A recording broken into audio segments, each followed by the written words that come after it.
Hello muraho neza abakunzi ba Heke niyo ngabo turi kuri European Union ndi kumwe n'abanyarwanda bose bavuga ati libere victoire libere victoire victoire yarafashwe mu byo bunyanyije n'amategeko twifuza yuko agomba kubona ubutabera abanyarwanda bose korangaha n'abandi bose kwisi yose turifuza yuko victoire agomba kubona ubutabera hamwe n'abandi banyarwanda barenga abantu benshi nibikwiye ko Kagame wacu ari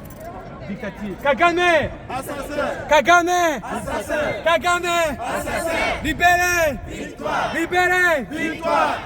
imyaka ibaye 15 Victoire ahagaze imbere y'abanyarwanda avuga ati tugomba kubona ubutabera tugomba kugira igihugu gifite inyungu rusange tugomba kurwanya akarengane tugomba gutera imbere nimba ari icyo abantu bose bavukura bagomba kuzira twese tugomba kukiza libere victoire libere victoire libere victoire libere victoire nyuma y'imyaka 15 barashaka indi mpamvu yo kugira ngo usume gereza iragereza nimba ari ahantu habi n'ahantu hakifuriza umuntu ni mu gereza y'amageragere ntabwo twifuza ko Victoire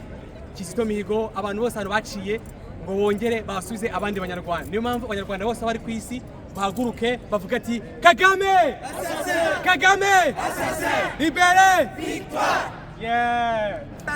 Kagame assassin Kagame assassin libere victoire libere victoire Kagame assassin libere victoire bagombaga kubariza ikitegeko rivuga ndashaka ko twubaka igihugu kigendera ku mategeko niba amategeko hari buri wese afite inshingano yo kubahiriza amategeko nta muntu ugomba kwejera amategeko mu gihugu cyacu nicyo mparanira priorite nuko twubaka igihugu kigendera ku mategeko nuko twubaka igihugu kigendera ku mahame ya demokarasi nuko twubaka igihugu cyubahiriza uburenganzira bwa muntu rero ni ikimenyetso kigaragaza nyine ko tugifite urugendo rurerure kandi urwo rugendo ndacyari ruri mu gihe cyose ngihumeka